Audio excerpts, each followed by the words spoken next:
সন্দেশখালীতে শ্বশুরকে নিজের বাবা বানিয়েছেন একজন ভোটার কার্ডে। সন্দেশখালী 2 নম্বর ব্লকের বেনমধুর পঞ্চায়েত এবং 147 নম্বর বুথে এই ঘটনা সামনে আসছে, যেখানে অভিযুক্ত যুবকের নাম হচ্ছে আবদার শুকুর মোল্লা। এবং ঠিক কি অভিযোগ রয়েছে তার বিরুদ্ধে সমীরণ পাল আমাদের সঙ্গে রয়েছেন।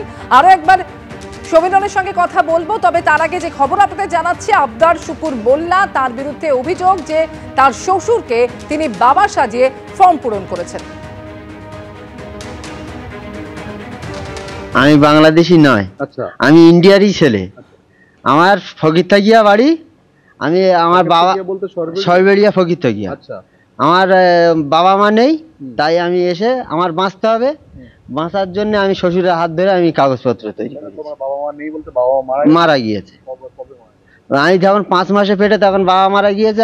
আমি জ্ঞান বুদ্ধি হওয়ার পরে আমার মা দেখি, বিয়ে করে তারপরে আমি এখানে এসে ভোটার হয়েছি। আর ভোটার তালিকায় তোমার পিতার নাম দেওয়া রয়েছে রহিম মোল্লা। রহিম মোল্লা তোমার শ্বশুর। হ্যাঁ, ছেলেটার বাবা মা নেই।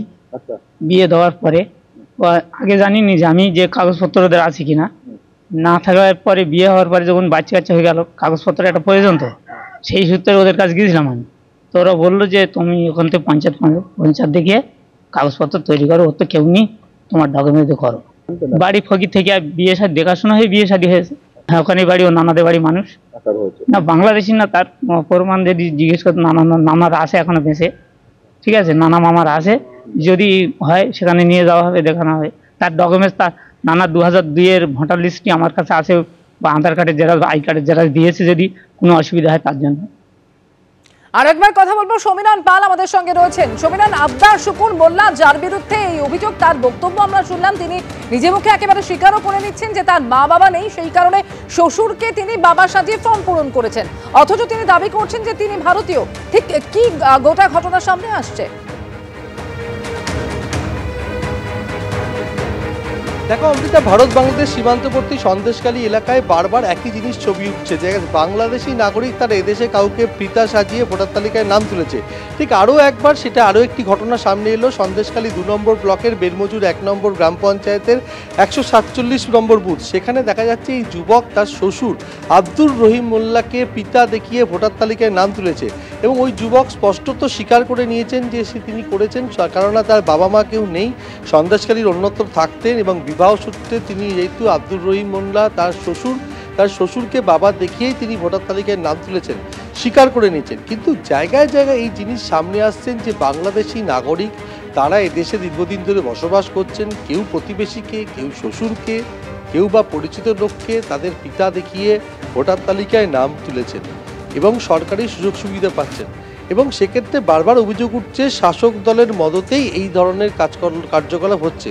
শাসক দলের পক্ষ থেকে স্পষ্ট স্বীকার করা হয়েছে যে এই যুবক কোনোভাবেই বাংলাদেশি নয়, এই সন্দেশখালীরই বাসিন্দা, এবং ছোটোবেলায় বাবা মা মারা যায় এবং সে হয়তো কোনোভাবে শ্বশুরের নাম ব্যবহার করেছে, কিন্তু ওই যুবক স্বীকারও করে নিয়েছেন যে শ্বশুরের নাম সে ব্যবহার করেছে বাবা হিসাবে, এবং বিবাহ সূত্রে আব্দুল রহিম মোল্লা তার শ্বশুর হন এবং শ্বশুরের নাম তিনি পিতা হিসাবে দেখিয়ে ভোটার তালিকায় নাম তুলেছেন। কিন্তু প্রশ্ন হচ্ছে, যখন রাজ্যে এসআইআর চালু হয়েছে, সেখানে উত্তর চব্বিশ পরগনার বিভিন্ন জায়গায় এই ধরনের অভিযোগ উঠছে। কোথাও পালিত বাবার নাম করে পালিত ছেলে হিসাবে সেই গৃহস্বামীকে বাবা দেখিয়ে ভোটার তালিকায় নাম তোলা, কোথাও শ্বশুরকে বাবা দেখিয়ে নাম তোলা। এমনকি আমরা দেখেছি যে বনগাঁ দক্ষিণ বিধানসভার গাইঘাটার রামনগর গ্রাম পঞ্চায়েতে স্বামী স্ত্রী দুজনেরই পিতার নাম এক ভোটার তালিকায়। এরকম অদ্ভুত অদ্ভুত ছবি উঠে আসছে এই উত্তর চব্বিশ পরগনার বিভিন্ন জায়গায়। সন্দেশখালীতে যেহেতু নদীমাতৃক এলাকা সন্দেশখালী, এবং নদী দিয়ে সীমানা নির্ধারণ করা আছে ভারত বাংলাদেশ সীমান্তের, এবং এক্ষেত্রেও সন্দেশখালী 2 নম্বর ব্লকে আরও একটা ঘটনা সামনে এলো। অমৃতা, ধন্যবাদ সমীরণ তোমাকে। এই ঘটনায় বিজেপির তরফ থেকে এনআইএ তদন্তের দাবি জানানো হয়েছে, এবং একই সঙ্গে বিজেপির যেটা অভিযোগ যে সন্দেশখালী হচ্ছে রোহিঙ্গা বাংলাদেশিদের আস্তানা। আর অন্যদিকে বেনমজুর পঞ্চায়েতের তৃণমূলের অঞ্চল সভাপতি তিনি বলছেন যে এই শুকুর হচ্ছে ভারতীয়, মিথ্যে অভিযোগ তার বিরুদ্ধে। বাংলা জুড়ে যে ধরনের বাংলাদেশি রোহিঙ্গা জঙ্গিরা বেরোচ্ছে, তাতে 1 নম্বরে আমাদের বসিরহাট সন্দেশখালী আছে।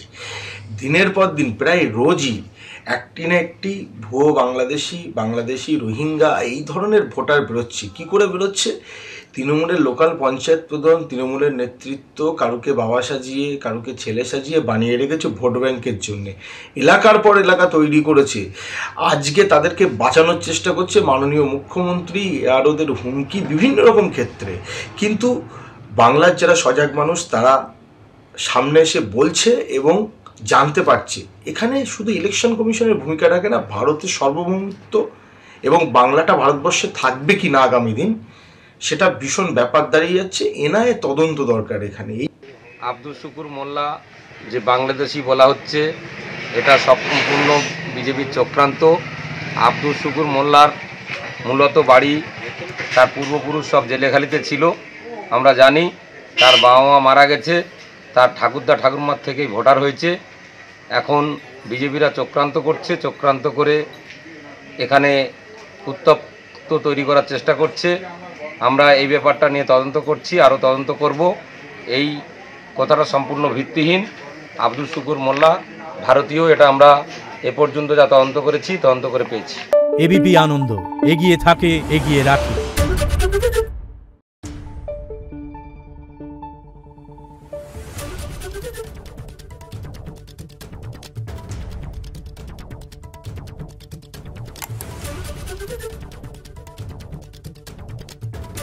Thank you.